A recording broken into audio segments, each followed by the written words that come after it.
It's 6 o'clock. We're here live at Jeffersons for tonight's episode of the JAG Connection. Coach V's running a little late tonight, so we actually had a special guest in the house, Caroline Hardy, nicknamed the Hardy Party. That's right. SEC softball champ at Alabama. Played here locally. Where'd you play? Vestavia, actually. She played at Vestavia. Oh, boo, but that's okay. Boo. But she's played 5 years of collegiate sports, right? Yep. And then you, just four. And then, and tell everybody what you're doing now a little bit. Well, so I am now the softball coach, assistant softball coach at Thompson, but I also work with my family's business doing marketing for our IV business, Balance Infusion Wellness, which has gotten connected with Spain Park Softball, helping give IVs to some of the football boys, and it's been really awesome following Spain Park football. I'm calling myself a Jag football fan for sure this year. There you go. Talk a little bit, because I think that's something that every high school athlete aspires to, is to play at the next level, especially Division I. Yeah. How challenging was it to manage and balance college athletics and the college academic life? I mean, at the University of Alabama, we definitely had a lot of help to, keep our grades on track. Our academic advisor was amazing, but no, the hard work that goes in, I know these Spain Park football boys understand it. They work really hard, but that's what it takes. It takes a lot of dedication, a lot of sacrifice, and yeah, but 100% worth it. So I know you would probably agree, I've always been a big advocate for extracurricular activities to help balance out that life, whether it be sports, the drive. What are some things you learned from sports through high school and college that are really helping you kind of make this next step in your life into being a working adult? Yeah, well, I think, when you become an adult, you think about work-life balance. But it's the same way, as being a coach, I think about it. You can't do one thing all the time. You have to be able to, give yourself some break, give yourself a rest, and be able to balance, the different things that are important to you. And that makes you better when you come back to your job or to your sport. And so, yeah, I think that comes with maturity, but it's also, in the same vein, dedication. So any athlete that wants to follow maybe in your footsteps, what advice would you give them starting at the high school level as they try to make that jump? Genuinely, I think taking care of yourself, being flexible, being hydrated, being healthy, and on top of being a hard worker.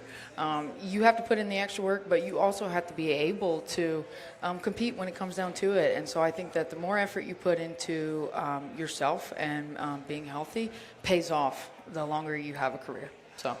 Team bonds, one of the things that we talk about obviously is a guy. We talk about the brotherhood. I'm sure they call it the sisterhood. Mm-hmm. Have all those bonds that you've had through those teams, have you guys stuck together now that you've all kind of graduated and moved on? Absolutely. With Alabama softball, we called it Bama U, but culture is the driving force for winning, 100%. I believe that as a coach. I think that makes the difference when it comes down to it, when you know that you have your teammates back and they have your back. The opportunities are limitless. Last one I got for you, and then we'll bring up Coach V. He just got in, probably a little bit long on practice today, but it's nice to have a special guest in the house. This is probably going to be a very tough question for you, and I feel bad singling out, so if you want to give two or three, but what's something a coach has really meant to you? What coach has really meant something to you, and what have you kind of taken from them? I would say, of course, Coach Murphy, his level of impact on me is important for sure in regards to culture. And but I would say,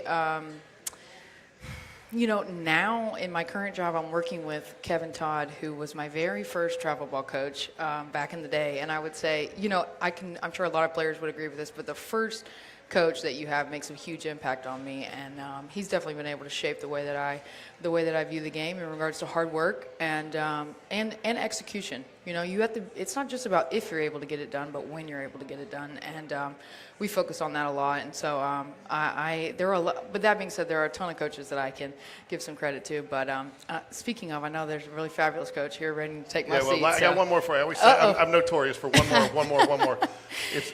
couple years from now, when somebody describes you as a coach, 1 or 2 words, what do you hope they say about you as a coach? I hope that I'm a player's coach, and building those relationships with my kids. I hope that first and foremost they say how much they enjoy, the impact that I had on them all outside of softball in general. So yeah, I love my players. There you go. Caroline Hardy of Alabama, Division I player. It's quite an accomplishment. I know our son runs at North Carolina Greensboro, and we did all the research. Less than 1% of high school athletes have the opportunity to play at the collegiate level. So it's quite an accomplishment, and we're proud of you and proud to have you in the community, and we appreciate what you and your family are doing over at Balance Infusion and Wellness for our Spain Park athletes. Awesome. Thank you so much, George. All right, Coach V, come on up. I'm hoping it's a good sign. Well, actually, I think I know why you're a little late. What's up, man? Well, it's tough. I mean, I tell you what, we got a lot of calls this week. People want to know how you're reacting coming off back-to-back losses here. I'm assuming when you count an Alabama win as a loss and an Auburn loss as a loss. No, it's been some years since I get frustrated what happens on Saturdays. I just watch it. You just watch it. Okay. It's been a long time since I used to get well, so you made upset. a couple of comments about Alabama the last couple of weeks, so we just didn't know. So everybody's been joking around. Actually, we have been getting some jokes around about it. So anyways, but I know we were talking a little bit during the game yesterday and coming off, and I think we got a new feature tonight. Not only do we have to ask the coach, hopefully we don't have a lot of kids here tonight, so I'm not sure we'll get, but I even brought the wireless mic for your dad tonight too, so we get Pop to be able, but I hear he's not going to make it. But we talked a little bit, and one of the new feature we got trivia tonight. Trivia, and you get an opportunity to win some gift certificates, concession stand for Friday night's game. Big week though, homecoming, but you're coming off the 28-7 win against James Clemens. I wouldn't say disappointment is the word, but I don't think the boys got up off the mat as quickly as you would have liked them to on Friday night. Talk about that a little bit. Well, I don't know. I mean, I thought they played hard. I think we just missed some tackles that first drive, and we kind of gave. They converted on a couple of third downs, so it was just a longer drive than we'd liked. But I mean, at the end of the day, like I told the defense today, I mean, it's about keeping them out of the end zone. And they had a good drive. But Joe made a really good play in the end zone and had an interception and kind of, kept them off the board. So, I mean, we didn't start like we wanted to, but, our kids, nobody panicked. None of our coaches panicked. None of the kids panicked. And we just kept swinging. And, we were able to start putting some good things together in defense. That first drive, their offense was 5 for 6 on first day, or 4 for 5, I think, on those on third down conversions. And the rest of the game, they were 3 for 10. So, defense settled down and started playing some good football after that. What does that do? You could almost sense the wind come out of their sails a little bit. They did. I think it was about a 12-play drive to start. Your defense is on the field a good bit. They get down almost to the 1-yard line there, and then you get the interception. You just really felt that was a momentum changer right there that early in the game. Oh, there's no doubt. I mean, I think, like it was 18 plays. 18 plays, okay. 18 plays. If anybody has the ball for 18 plays and doesn't score points, you're going to be frustrated. It's happened to us a few times. We had 13-play drives and we didn't get anything. So, it is frustrating as an offense. But at the same time, I mean, defense, they decided to make a play, and they did. What was Coach Bush's going through as that? Because I know, he's calling the plays. And, I think another thing we talked about in your pregame show, you knew they were going to run the ball at you. They had 2 really good running backs. And I think one of the things that you stress is we can't give up the big play. So I think, you were somewhat accomplishing what you wanted to do. They were taking it in small chunks. You just couldn't get off the field. So what was his mindset as that drive kind of developed? Well, I think we didn't realize 2 of their starters were not dressed and playing until Friday night, until warm-ups when we saw them in street clothes. So there was a couple of the kids that didn't play, that didn't dress because they were injured. So I think that, that had a little bit to do with, and Coach Bush said before the game, it might take us a minute to settle in on who's where and, what they're using this kid to do and to replace those guys. So, Bush said it. I just said, man, y'all figure it out. Let's go. And they did. They did a really good job of adjusting. And, I think Coach Bush, I think he just said he just got basic and let the kids play. And once they kind of, he quit trying to make calls a lot, I think he said it kind of went better. So, Coach Bush and Coach Kimball and Taylor, those guys on defense, they're going to make whatever adjustment they feel like they need to make, and they got the green light to make them. Yeah, it's kind of, again, I think you described that first drive as very fundamental for them. They were just basically running it, nothing, no razzle-dazzle, nothing crazy. You just got to settle in and get back to the basics. Yeah, we were missing some tackles. There was a bunch of missed tackles that first drive. And, anytime kids are excited, a lot of times you run past the ball and, You don't body up enough of the ball carrier. You just kind of reach out with your arms, and so there were some missed tackles. But again, like I said, they settled down and nobody panicked, and they started playing some really good football. So want to get out and get an opportunity for everybody who's watching, everybody in the audience. You're going to want to send out the link for Game Day Sports Radio. We've got a new promotion starting this week with football. For every new subscriber that we get for the remainder of the season, we're going to donate $3 to Spain Park Football. So that means $1,000 new subscribers to Game Day Sports Radio gets $3,000 donation to Spain Park Football. So to help support the program and what they do. And we've also got some other sponsors who we'll name as we go on that are going to contribute to that. So my wife's over there looking at me. Did you just commit $3,000 to Spain Park Football? So no, but we got some people because it's exciting. It's an exciting time to be part of Spain Park, Coach. I mean, you got a lot of people. I mean, we got 3 sponsors up here: Balance, Infusion, and Wellness. I got a little story and a little story I'm going to tell here in the third segment of the show about going over there and hanging out with a couple of football players. Pure Game, who I know does all your pictures. They've been providing pictures for us to do what we need to do, the graphics, and help promote the team. And, of course, Jeffersons, who's so gracious to host us here every Sunday night. So got a lot of people that want to be involved in Spain Park. How does that make you feel as a coach? Well, it's good. I mean, it just shows that there's people that want to support our kids, and they're not supporting adults. They're supporting kids, and the kids are, at the end of the day, we're trying to give our best to them. So it's a lot of fun knowing there's a lot of people out there that are interested in it. Yeah, no pop in the house tonight, but the Jag Connection is a full-scope family affair. Mrs. V corrected my spelling on homecoming this week, so I didn't look foolish by getting my graphic out. So I want to give her a big thank you for that. That is such the like what me and her. That's us. Yeah. You sent it to me. I don't even open it. Yep. I just save it and post it. She sees it, and she looks at all of them and finds a misspelled word. I'm like, God almighty. I didn't even look. I just copy, paste, post. It's just like, if I didn't have her, I don't know where I'd be. Yeah, and it takes a village, man. So I want to thank her and thank her support of the family for coming out. But let's get to some plays, Coach. It was a good night to get back on the field. I don't think you quite got the fall weather you wanted. We're almost there. It's coming. But let's talk just a little bit about the stats. We're pretty even on the number of plays. And, one of the things about the plays on this, when you're playing a team like Jane Clemens that likes to run the ball, your offensive opportunities are going to be limited because they're going to control the clock. So you're going to have less touches.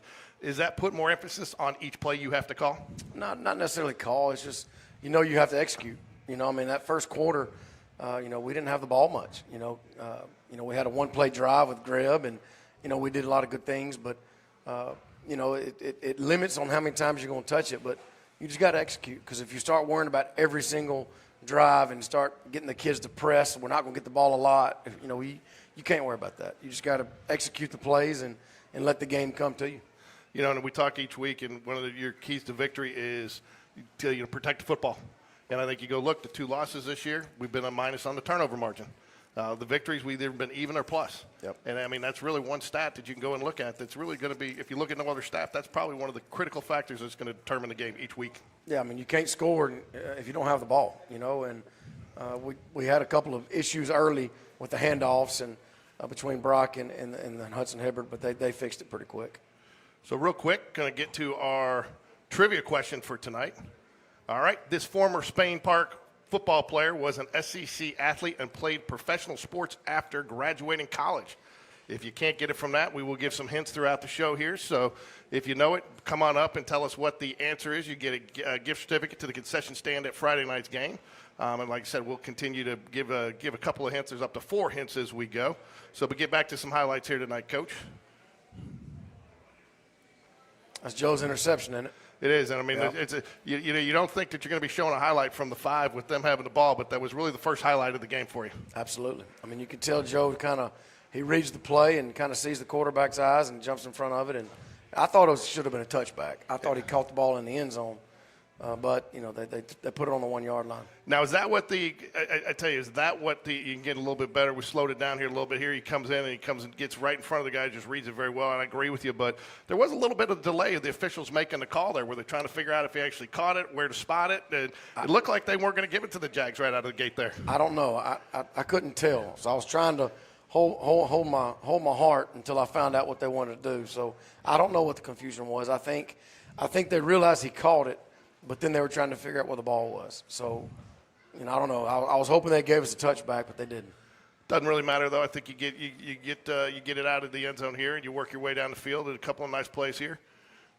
Brock was really, really on the money with his timing, and he had a lot of good timing routes today. Well, that's he just puts it up to Kenna, and Kenna goes and gets it. You know, not a lot of kids can make that throw, but more so, not a lot of kids can track the football like Kenna Rico does. You know, that ball's way ahead of him, and he just tracks it. And again, Brock's putting that ball only where his guy can catch it. Correct. And that's a very hard throw. You didn't give him a hard time about that pass, did you? There wasn't that somebody underneath No. he was supposed to dump it to? No, that one he was okay on. So, again, another Brock Bradley pass here. Again, another nice timing route coming back, you know, and again, this kind of put this in there to illustrate. It doesn't always have to be that quick hitter, that big hitter, that 70-yard pass like you got earlier in the game. I mean, just take them in chunks where you can get them. And the way you guys really made an effort in this game to spread the field, a lot of 5 wide receiver sets. You can't do that without a quarterback like Brock Bradley that can hit all those spots because they have to defend from sideline to sideline when you do that. No, you're right. I mean, that was a really good route by Barrett Price, who's a sophomore that's got a really bright future. He's really good.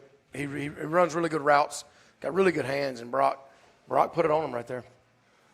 So again, Jags moving here in the red zone. Mason McClure does a really good job of bouncing it all the way out, and we just got to get he needs the ball in his hands. I don't care if we hand it to him, throw it to him, toss it to him. Mason has to touch the football. He did a nice job here too. Again, if you look here, we got some good blocks right in there. Mm-hmm. Again, nice hole in there, and I think anytime you can get your back or your wide receiver in a one-on-one situation, you've accomplished your goal. That's it. Yeah, everybody blocked who they were supposed to block, and there was one guy, and he bounced outside and turned the Jets on. So just a nice play. Again, a nice job of a guy who really hasn't seen a lot of time until recently at the running back position. He was started off the season wide receiver, but has done a nice job. And again, this has been a nice little 1-2 combo for you. You got McClure out there, a little bit more speed, and then you get to go to the Hudson Hibbert, a little bit more size down there in the goal line package. There's no doubt. And Hudson's a tough kid, man. He ran really hard the other night, and right here he gets his head downhill, and it's not pretty, but he gets in the end zone. Yeah, so again, another Jags back on the offensive here. And this is a little play to Greb where we set it up a handful of times, and then Greb turns it on, and Brock puts it up, and he throws it as he's getting hit, and that's just not easy to do. But Greb makes a really good play and outruns the kid to the end zone. It's kind of grab and go, as we like to call him in baseball, is his nickname. But and he went there. But I'll tell you what, not often. It looked like he gave a little bit of an afterburner there. It seemed like he didn't want to get any grief in the locker room about getting caught from behind like those tight ends do. Yeah, I heard everybody on the sideline. He better not get caught. He better not get caught. Well, he didn't. He turned the Jets on. He's faster than you think he is. Yeah, he's got some speed. He's a good athlete. And here you can see it here. And he does a nice job, too. And I think he set this play up. We got to this play coming up here again where he does that kind of the same thing, but you hit him underneath instead of the go. So, you got to defend it in both places. You got to defend him underneath, and he does have the speed to get deep. Yeah, he did a really good job there. I put this play in here. It's not often that you want to highlight a 60 or 70-yard run of the opposing team, but I think what was important here, Coach, is the importance of this play was you got 5 guys there all chasing him down, and he was gone. And you had some guys chase him down, and they don't score here. Correct. And if they do, I think it's a 14-7 game, and that totally changes the dynamic of that game and the momentum. As soon as it happened, like at halftime, I went and loved on Tristan and J-Mo both.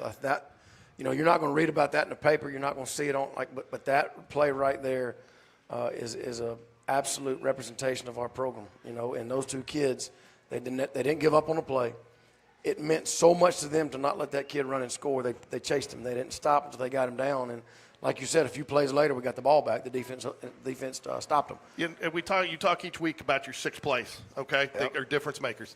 That's a difference maker that most people don't see, 100%, right? And absolutely. And because you make the tackle here, people don't always look 3-4 plays ahead.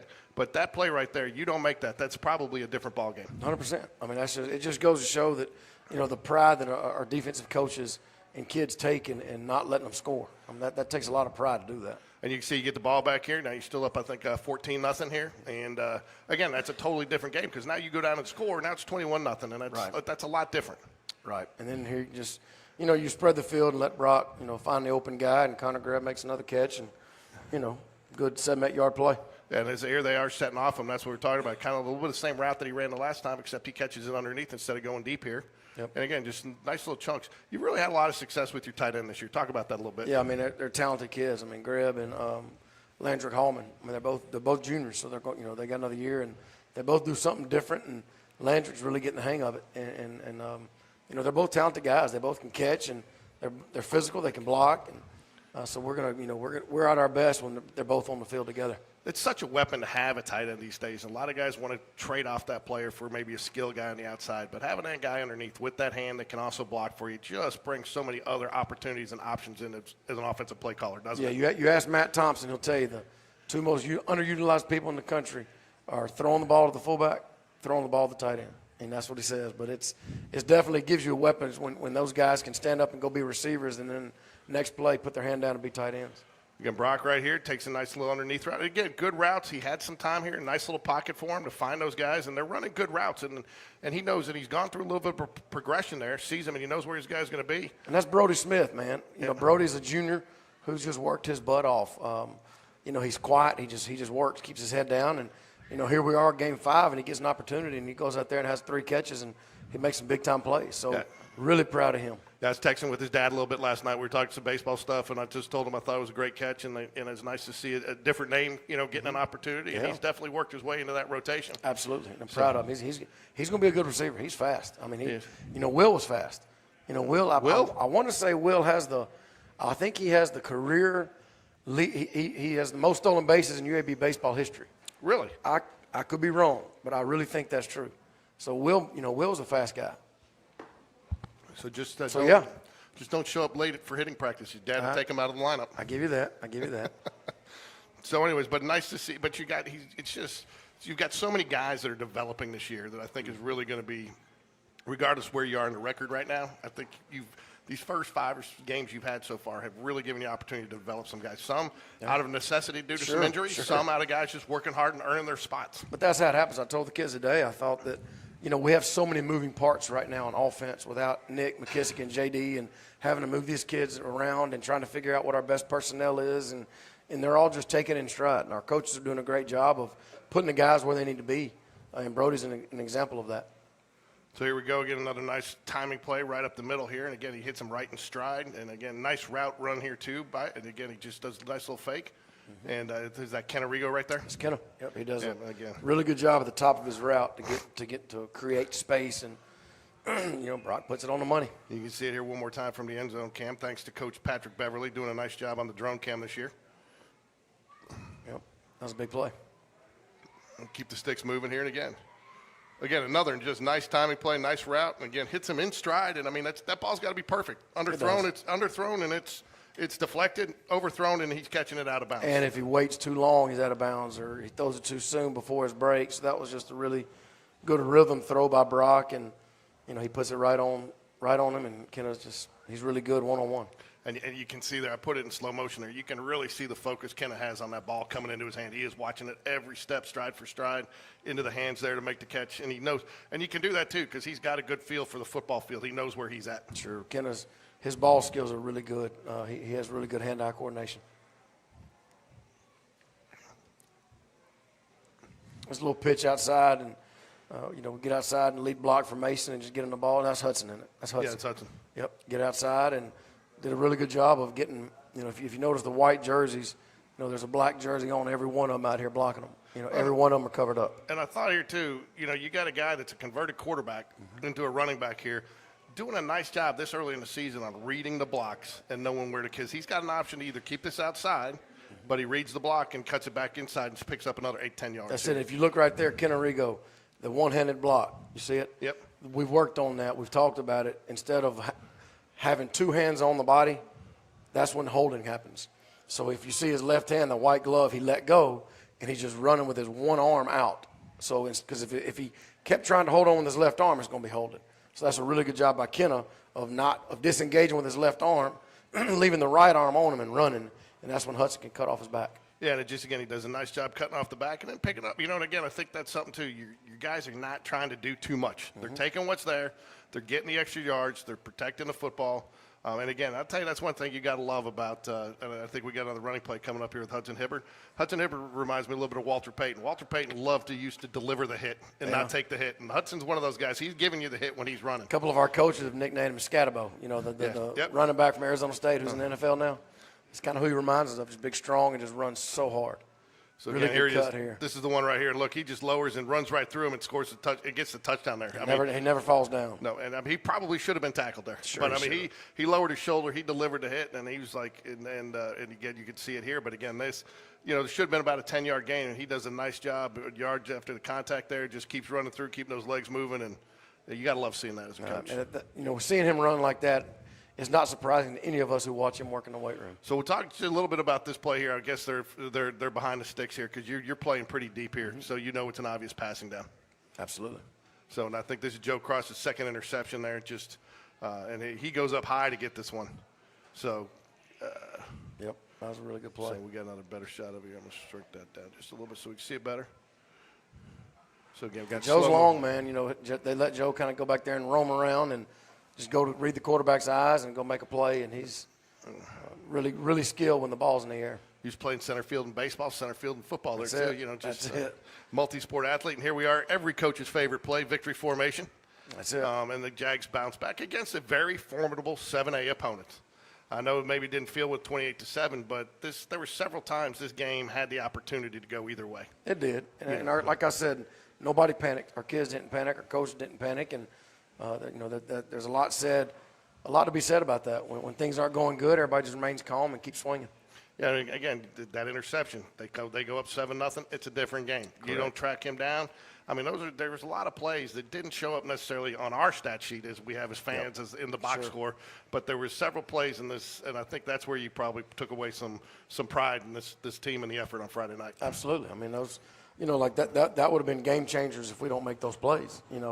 But you never know when they're going to happen, so you just got to make sure you're doing your job every play. So we're going to bring a couple players up here in a minute, but first we're going to give you the first hint. Former Spain Park football player, was an SEC athlete and played professional sports after graduating college. He attended the University of Alabama. So, Caroline, you may know who this is already. But he played it out. He played his collegiate sport at Alabama. So that is our first trivia question hint. If nobody gets it this week, we'll carry it over to next week. But now we want to bring up a couple of players here. We're going to bring up Joe Cross and Isaac Hayes. Harris, sorry. I told you I was going to say your name wrong. So Isaac Harris, I don't want to piss him off. He's part of the pancake platoon. He'll take me down. So now let me get you turned up, Joe. Can you hear it? Yes, sir. Slide in a little bit, Joe. We can't see you. Slide over this way a little bit. There we go. All right. So first I want to start with you, Isaac, because you're you're probably the success story that every kid dreams about being. You were a freshman last year playing freshman football. Yes, sir. You transitioned to a varsity starter in 1 year. By all accounts, every player I've talked to, every coach says that you really worked your tail off, not only in the weight room, but in spring practice. Yes, what, sir. what did you do in spring, or what mentality did you bring in? I mean, did you go in saying, I'm going to be starting this fall, I want to be a starter this fall? Yes, sir. That was definitely the goal, just going in there working hard every day, whether that was working out or practice coming with a dominating mentality just to get that starting spot. You got a couple of senior guys around you in Hudson Reed and Jackson Bryant, and I know Oatridge over there, Yes, So have those guys helped you kind of come along? Have they kind of Yes, taken sir. you under their Yes, wing? sir. Especially being by Hudson. He giving me the plays, helping me with everything I need. So they've definitely been good to me to know what to do and all that thing. Playing with guys like that are multi-year starters on that offensive line, and they take a lot of pride. Does that kind of give you a little bit extra pressure, a little bit extra? Yes, sir. I got to do it right. Yes, sir. It gives you a little edge. Yes, sir. So then, what's it mean though? Too, I know. Talk a little bit about Thursday nights, the position dinners. Yes, sir. Do you guys really get to bond and talk about things Yes, like sir, that? always, Has and that then- kind of helped you evolve into the player? Yes, sir. Then the most important part, the food. The food. So we just chill with each other, lock in the day before a game, get some good eats, and yes, sir. What's the best eat you've had so far this year? We had Taco Mama recently. There you go. Everybody loves Taco Yes, Mama. sir. That's a crowd pleaser. Yes, sir. Joined by Joe. I think he's got more nicknames than he has interceptions this year, which is 2. We call them Giuseppe, Joe Southern Cross, Joe Smoking Joe Cross. I mean, we got all sorts of nicknames on the baseball field. What's your favorite so far? Probably Giuseppe. Giuseppe, all right. That was one. Because you wouldn't know it, but Cross, I guess, is an Italian name. There's some Italian heritage behind the last name Cross, apparently. Yeah. Where's the Italian lineage come from in your family? My mom. Your mom? Okay. Yeah. So I know we kind of joked around a little bit earlier. You play center field and you play outfield in baseball. I know you've pretty much transitioned into center field. Playing where you play in defense, is it kind of the same thing, just playing center field out there ball hawking? Yeah, it's pretty much the same. You know, you got the whole outfield and like it's the same thing as safety, because when there's some plays where you just got to read the quarterback, and you got the whole field to cover, and it's the same thing as center and outfield. So. Now, you took a couple years off from football, focused predominantly on baseball. What made you want to come back to football? To get stronger for baseball. Really? Yeah. And it's just worked out for you? Yeah, it worked out. So, Isaac, there's a rumor floating around about you that you're phenomenal guard, but I hear you're even a better singer. That's the word on the street, I guess. And now, Coach V, we learned last week that Coach V leads his church choir. So Yes, do sir, you he's ever go told to us. church choir with him? I haven't went with Coach V yet. Yeah. I should put that on the bucket list, though. So now I got two of you. If I can get two more, maybe I'll get you all on the mic one night. We can do a little closer to the holidays. We'll do a little holiday concert Yes, with you sir, guys. some You little guys carols or something. You can belt out a few notes. You sing in the locker room for the guys? No, I haven't did that. What about in the huddle? No. Nah. What's it like in the huddle with Brock Bradley and some of those guys? They make it easy to play the game. Well, Brock's a great leader, and he just helps us a lot, makes the game easier, and it just flows well. Joe, one of probably the most intense guys I've ever seen play football is E.J. Curley. I mean, his motor is going start to finish. What's he like on the field playing defense with him? He's like an animal. Is he? Yeah. Does it rub off on you guys? A little bit. A little bit? Yeah. What's been your most – you've been back. You've started a lot last year. I think this is your second year back, right? You came back last year. What's kind of been one of your most memorable moments the last 2 years so far playing football for Spain Park? Definitely beating Hoover. Beating Hoover? Yeah. That one hadn't come up in a while, but that was a good moment. Yeah. What about you're still pretty young, so you've probably still got a lot of memorable moments ahead of you. But Yes, probably your most memorable moment, pancaking your sister in the living room. No, what's something so far that's really stood out to you as part of being part of the Spain Park football Us team? going undefeated last year, starting off our high school career on a nice note. So, what are some goals you have for yourself through the remainder of the year and that you want to try to accomplish as a football player at Spain Park? The main goal is to win a state. Win a state? Yes, sir. What about you, Joe? Same thing. So, this is kind of a common question I ask everybody, but I'm a big believer that sports helps breed successful qualities in life. So, what's something you're going to take from the football field that you think is going to help you be successful as you graduate, as you move on from Spain Park in life? To stay consistent. Stay consistent. What about you, Isaac? The discipline. Discipline. Yes, sir. Discipline. So, there's a rumor that you were the hog of the week this week. Is Yes, that true? sir. Yes, so, sir, I was. tell the folks what the hog of the week is. The hog of the week is whoever grades the best out of Friday's game, and I think I graded 86 or 88, something like that. And yes, sir, I got hog of the week. So Coach Mo he's been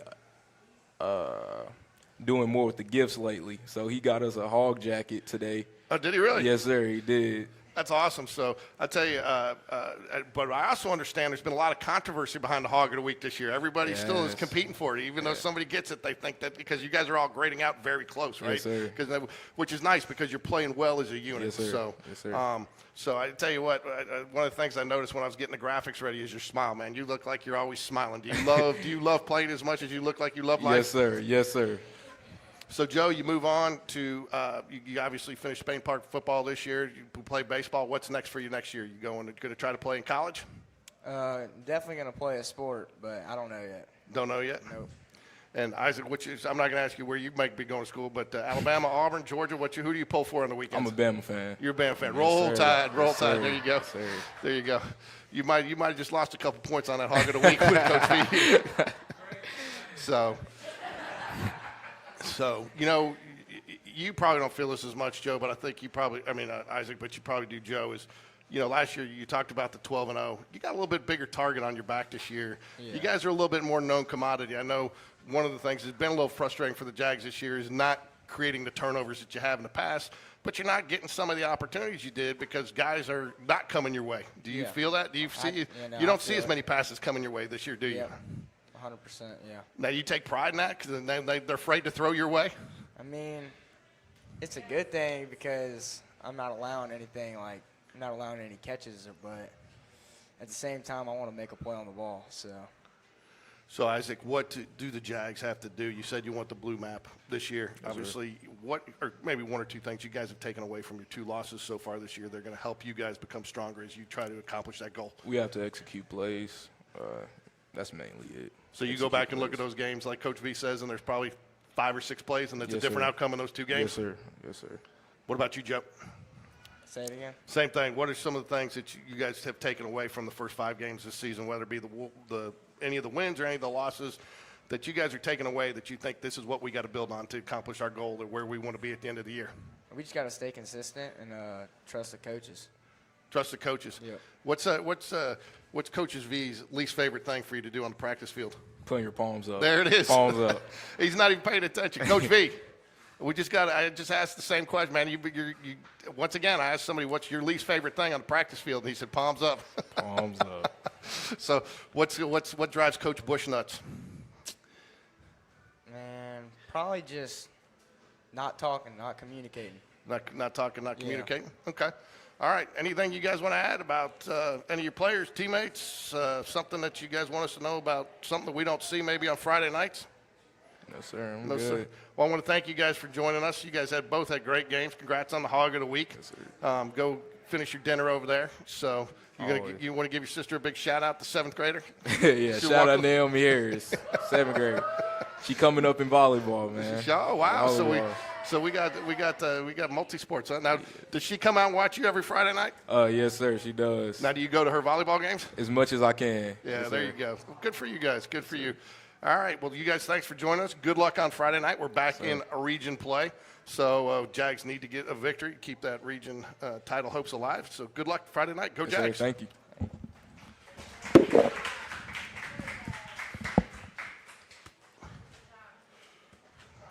Well, Coach V is coming up. We will give our second hit for the Game Day Sports Radio trivia question.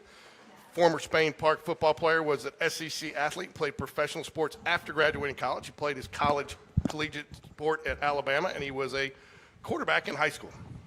Not necessarily played quarterback not necessarily a quarterback in college, but that is hint number 2. I've even got Coach V stumped. Coach, let's talk. This is always a special week, especially when you spell it right. Homecoming at Spain Park, but there's a lot of fun things. So, and one of my probably favorite things from both sides of being the football player dad and the father of a daughter at Spain Park is the Powder Puff game. Yeah.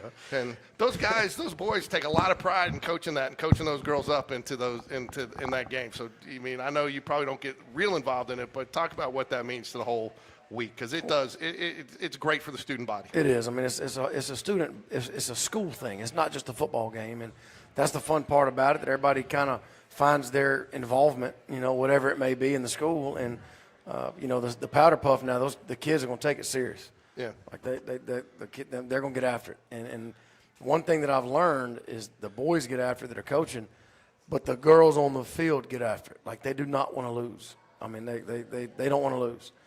So it's fun watching the girls get after it. But it's homecoming's a good time for everybody. But at the end of the day, it's about a football game, and it all kind of ends. It culminates on Friday night at 7:00. So, we got to just keep the main thing, and concentrate on what we can, what we got to do each day. But at the same time, they're kids, and I want them to have fun. Yeah, now, you got to be honest with us here. Do any of the boys come to you and go, Coach, you got any good plays in your bag of tricks that we can run in the Powder Puff game that we can teach these girls? No, not yet. No, None of them are getting any professional. None of them are getting any professional guidance. No. But I mean, we're here for them if they need us. There you go. What is flag football? Girls flag football was recently introduced at the high school level within the last 5 years. You see a lot of girls get more involved in actually playing the sport. What has that meant as their translation to fans of the sport on Friday nights? Well, I think it's cool. I mean, I think, I know our girls, they got beat in the championship game last year. They played at Protective Stadium, so, they're really good. And it gives them a chance to play the game of football. And, again, they take it really serious. And it's fun to watch them. I know last year Coach Starr, Coach Robert and Carmen Starr, they do such a good job with those girls, and they take it very serious. And, hopefully they can make another run at the championship again this year. Yeah, I wanted to talk to you. You were talking about players and things like that. And I got a little picture, and it includes myself in here, but and it's one of our sponsors, Balance Infusion and Wellness. But I want to compliment you. So I was not feeling well this week, had a sinus infection, went to get some treatment. Turns out I got J.D. Bonamy in there and Nathan Bird sitting there with me. And I tell you what, it was probably one of the best hours I've had in the last 6 weeks. Seriously, just these kids, the kids that you were growing up to be football players, they were talkative. They asked me questions about what I was doing in my life, and they were friendly. They're articulate. They talked a lot about football. They talked about what had gone on during practice that week and the things that they were taking away. They talked about their excitement of the game on Friday night. And I just think it's, most kids these days that I run into don't even want to talk to a parent. And, I got Brock Bradley. I text him usually after the game on Friday nights or Saturday mornings usually, and, hey, can you just give me a few comments that we could use in the show? It takes him 3 hours to send me a comment because he thinks about it. He doesn't just send me 1 or 2 comments. He sent me 4 paragraphs last night about different things, all positive, about positive things that you're taking away. And, I think it's a real tribute to you and your staff and what you guys do for these boys, because you're not turning them into football players, you're turning them into adults and guys that are going to be successful in life. Yeah, look, here's the deal. I've said it 1,000 times. We have really good kids in our program. But we have good kids because they come from good families. We get good kids. They're good kids before they get to us.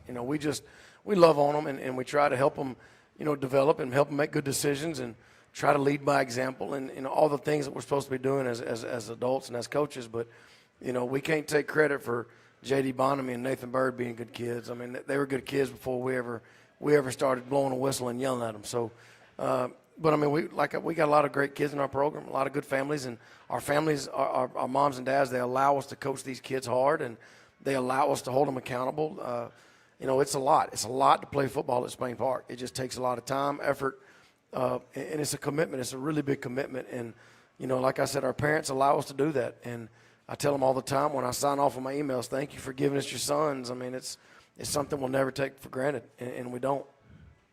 Talk a little bit. We just had Isaac up here. It's not very often that you see a sophomore starting offensive lineman. Some of that is not only because of talent, but it's also because they haven't matured enough.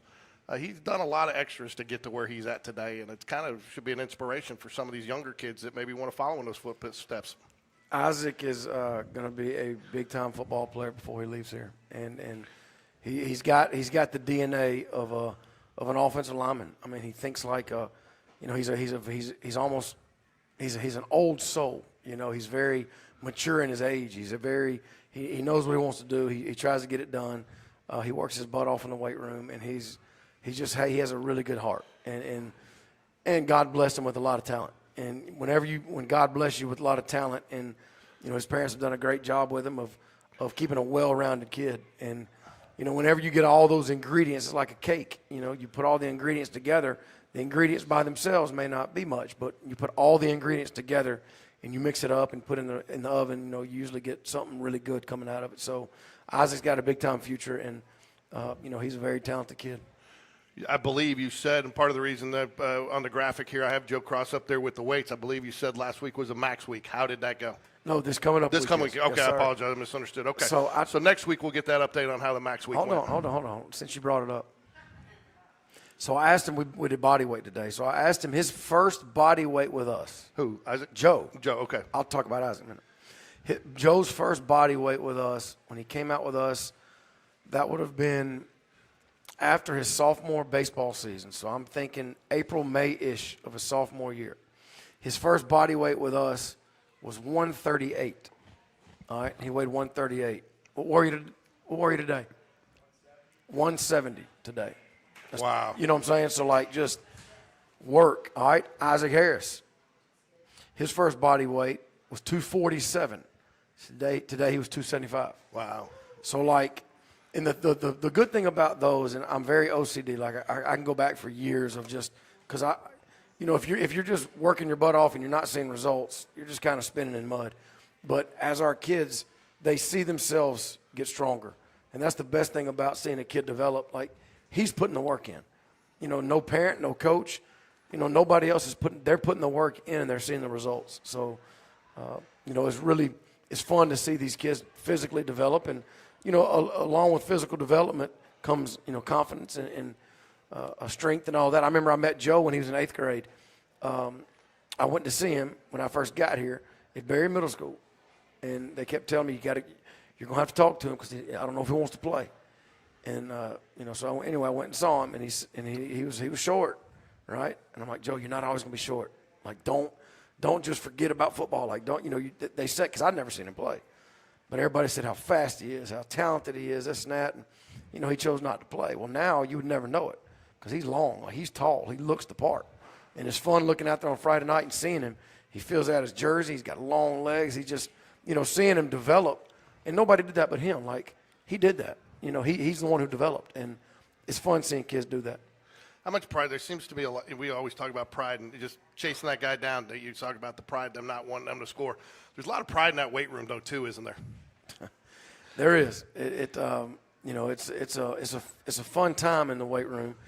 This week's max week, so we're actually chasing. We're at 49, so we're chasing. Hopefully this week we're going to cross the 50. So we're going to get into the 50s of kids on our team who can power clean 225. I think we're going to pick up 3 or 4 more 300-pound benchers. And we have a 9th grader, Brian Churong. His last bench max was 285. Well, to get on our top 10 board, you have to be at 290. So he's a freshman. He keeps wanting to get his name on the board. So anyway, last week he did 285 twice. So he's looking to get on the board. So all the freshmen are like, man, because not many freshmen ever get on the board. So they were all excited first period. They're like, man, you got to get on the board. So I know Friday, their last lift is going to be Thursday this week, that they're going to want him to get on the board. So that's going to be fun if we can put a freshman up there with everybody else. There's a lot of competition in there, and I think that makes everybody better when you can see results happening, and it means a lot to them. You mentioned earlier playing football at Spain Park is hard. Any sport it is. Walk us through a day of a football player, because I don't think people realize the lift in the morning. You got freshmen at first period, and then you got film, and you got all these other. I mean, it's not just going to practice for a couple hours in the afternoon and then playing a game on Friday night. No, it's not. So Mondays are long days when we have a JV game, and tomorrow we do. Our 9th and JV are going to Vestavia, so we'll get there at 6:30 in the morning. Offense will start in the weight room. Defense will start in the film room. They'll meet, and then we'll flip it. And then they'll go to class, 8 o'clock, they get showered and go to class. And then we'll get them again at 8th period. We'll meet in the driver's ed room at 2:55 for a quick team meeting and devotion, and then we'll start practicing. So we usually get done by 5 o'clock every day. That's the goal, because I want these kids to go home. So that's usually Monday. But then like tomorrow, JV will have to go from practice, go get a little, eat some Zaxby's and get on the bus and go to Vestavia and play. So they'll have a really late night tomorrow night. But Tuesday's the same thing. Wednesdays we get there at 6:30 and we practice, and then 8th period we kind of flip it. We practice first, 8th period we lift. So our kids will tell you, our coaches will tell you, after the Wednesday morning practice, 8 o'clock a.m., we're walking down the hill from the stadium. It's like, all right, we made it. We made it to Wednesday morning, because all we got left is a quick lift on Wednesday afternoon. We don't have to come in early on Thursday. We don't come in early on Friday. So like Wednesday morning, 8 o'clock, that's like the circle time. If you can just make it to that, because our kids put a lot of work in on Sundays, Mondays and Tuesdays are early days, and so there's a lot that goes into it. There really is, and our coaches do a really good job of trying to balance. They're still kids, but it takes what it takes if you want to be a champion. Can you update us on any injuries coming out of last week, and also some of these guys that I know that have had to are rehabbing and stuff, when we might see some of these guys back? Yeah, we're looking to hopefully get a couple of them back next week, not this one, but next. But from the other night, we got a couple bumps and bruises from the other night, but, we didn't lose anybody last night on Friday night, so that's a good thing. What is it about Pelham? It seems that game is always a little chippy. It's got a little extra. It almost feels sometimes like a rivalry game over the last couple of years. But you're going to get the best out of both teams. And this is a dangerous Pelham team coming in this year. They were young the last couple of years we played them. They've got some seniors out there now. They're 3-2, just like the Jaguars. And I think they want to come in Friday night and make a statement. Well, first they have 9 seniors on defense. So their head coach, Ross Newton, is a good friend of mine. We went to preschool together. We played high school ball together. I was 2 years older than him, and he went on to play at Sanford. His dad, Bob Newton, was the Hall of Fame coach that coached us. So, I've grown up with him and his brother Bert, who's the head coach at Hartselle. So I know they're going to be well coached. They're going to play with a lot of effort. They look a whole lot better on film. They play really hard, and those kids expect to win now. So, it's a dangerous team. A well coached team that kids are confident in what they're doing, and they're going to get over here and get off the bus. They're going to get after our butts. There's no doubt about it. We got to be ready because they're gonna be intense. When the first whistle starts, they're going to be intense. You should get some opportunities to create some turnovers this week. They like to air it out a little bit more than they like to run. I think they're averaging just about 200 yards in the air per game, about 120 something or 140, 125, 130 on the ground. They're led by junior wide receiver Marcus Arnold, averaging 105 yards receiving per game. But then Tristan Rutledge putting up 99.6 yards per game on the ground. So you're going to have to be ready for a little bit of everything. And their quarterback, he's a really good player. He's been playing since he was a freshman. So he's, I think this is going to be his third time he's played us, or a sophomore. But he's a good player too. So they do a really good job. Coach Newton's got a really good staff, and they're going to put their kids in good positions. I mean, it's going to be, who's going to make the block, who's going to make the tackle, who's going to get off the block, who's going to make the throws, the catches, cover the right guy, and who's going to be disciplined and who's going to keep swinging. It's not about, like Kirby Smart said, it's not how fast you run the 40. It's how fast your 40th 40 is. And that's kind of the mindset this week because it's going to be a dogfight. Defensively, they probably bring in one of the tougher front sevens you've seen all year. You said a lot of seniors. Dylan Palmer, senior linebacker, averaging 8.4 tackles per game. Benji Onsberger. And then they also got a great defensive lineman, defensive end in Patterson there. Again, they have a lot of tackles for loss. They're going to come after you. They got some big kids, and they move. They do a really good job of getting extension on offensive linemen. They play with leverage really well, and it's going to take a good effort. I mean, our double team's going to have to be a double team, and our single block's going to have to. They're going to have to work. I mean, these kids aren't just going to let you block them. I mean, you're going to have to get after them and block them.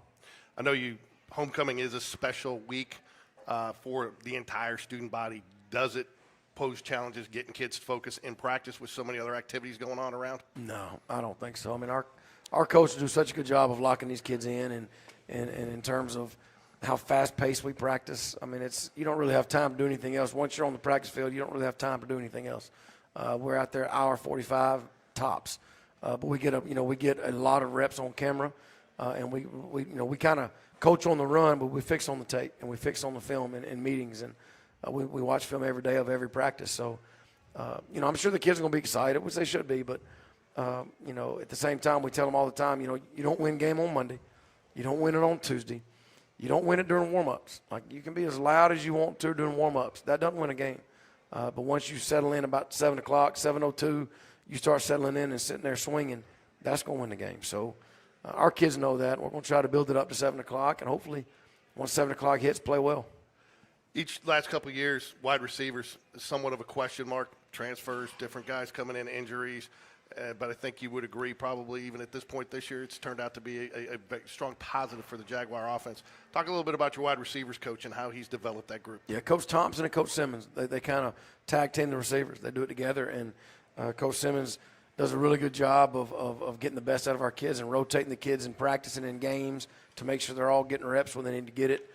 Coach Thompson's up in the booth kind of helping make sure we kind of keep everything in the lines, and but both of them together do a really good job of kind of, feeding off each other and, handling them. But Coach Simmons does a really good job of getting the best out of each kid, and the kids really want to play for Coach Thompson and Coach Simmons. They don't want to let them down. And, anytime you get kids that don't want to let the coaches down, that's a good start. What are some points of emphasis in practice this week and some keys to victory on Friday night?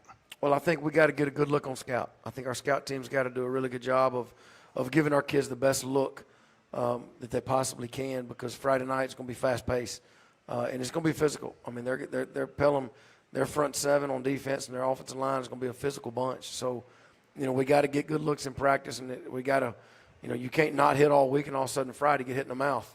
You got to kind of feel it a little bit all week, but I think that's important. But each day we clean up the game plan. By Wednesday we try to clean it all up. Monday's kind of new, Tuesday's kind of tweaks, and by Wednesday you want to you really want to be clean. And last week I thought we were pretty clean on Thursday. What will you do as far as with the max lifts? How does that impact practice week at all? Is that just a function of your weightlifting, or is that just a different type of session you do in weightlifting, or is there a special event for that? No, I mean it's the same thing. We got our first lift in today. Tomorrow we'll max on incline, and Tuesday will be power clean, and Wednesday will be bench. And the freshmen, they'll do their first lift tomorrow and their fourth lift on Thursday. So Nothing changes. We try to keep it consistent. We don't want these kids guessing what's going to happen or I wonder what we're going to do. You know what we're going to do. And as we see the numbers and everything, I mean, it works, and it's just consistent. None of our kids are ever sore. They're not sore because they do it so much. But there is time to kind of scale back. So, we lift on Wednesday, but they don't lift again on Thursday, Friday, or Saturday. They get 3 days off from the weight room. So, we try to balance it where their bodies are kind of recovering. We're smart with it. But I'm excited about it. I'm looking forward to seeing the kids in there tomorrow and getting at it and, hearing the weights clanging. Region play, you're back to region play. You're back to region play throughout the remainder. I think the last game, Gardendale, is out of region. That's not, but the next four yes. region games, and you control your own destiny in the region. So there's still a lot of upside for the Jags. So you got to play hard. You got to play right. You got to be prepared. And I told them today this game will probably go a long way in determining who has the home field advantage the first round. Because the number 1 seed, number 2 seeds host the first round. So this game will go a long way in determining who's going to be that other team that gets to host first round. So it's a big game. There's no doubt.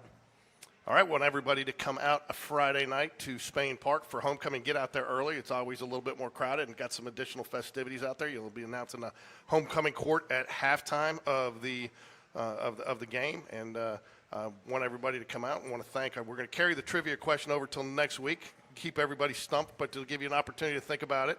Want to thank our sponsors, Pure Game, for the photos that they give us for our preparation for the show, Jeffersons for hosting us, Balance Infusion and Wellness, and, of course, get out there, like and subscribe to the program on GameDay Sports Radio. Anything you want to add, Coach, before we sign off tonight? No, but I do have to say, Joe had 5 interceptions last year, and he had a lot of opportunities to make plays, and there haven't been as many opportunities. Well, I'm just glad his mom got to see him make 2 interceptions because, she was all worried, his mama, what's wrong? Is he okay? Well, no, they're not throwing the ball that way. Like, Elizabeth, it's okay. So he got 2 interceptions in one game. So hopefully this will kind of at least appease her for a little while. So I'm happy she got to see her baby get 2 interceptions in one game. And we're hoping he's going to grow on that total. We're hoping he's going to grow on that total this week because he's going to get some opportunities. He's going to get plenty this week, absolutely. But I'll tell you one thing about Joe. We were talking about it in the coach's office before I left the school. He had a really good game. But the first drive, I think he had 3 tackles, an assist, and an interception, all on that first drive. And there was a play in the end zone. We were backed up, or they were about to score, and Joe was the only person between that ball carrier and the goal line. And Joe came up and made a very physical tackle. So we were talking about that the night before I left, about how, yes, he's fast, but like he's physical. And I saw that. I'm like, okay, Joe. I had to rewind. I'm like, was that Joe or was that EJ? Like, it looked like a really big hit. So I had to rewind. I'm like, it was Joe. So I think all the lasagna and the meatballs Elizabeth's feeding, I think they're finally paying off. Yep, well, Giuseppe, and I think we'll try to keep it with Giuseppe in baseball season. Still Joe Southern Cross sometimes will ring out, but did not realize that the Southern or the Italian lineage. Want to thank Caroline Hardy for jumping in while Coach was getting here. Division I, Alabama, all SEC, or SEC champion, right? SEC champion. Softball player, and want to wish her the best of luck, even though she's down at Thompson. But no, we just appreciate what you do for your girls down there, and thanks for jumping in tonight while Coach was trying to get here. Everybody, thank you for coming out to Jeffersons. We'll be back here again next week. Again, if you haven't done it yet, please get out there, like and subscribe to GameDay Sports Radio. It only helps Spain Park football. Thanks for the time tonight, Coach. Go Jags. You got it. Go Jags.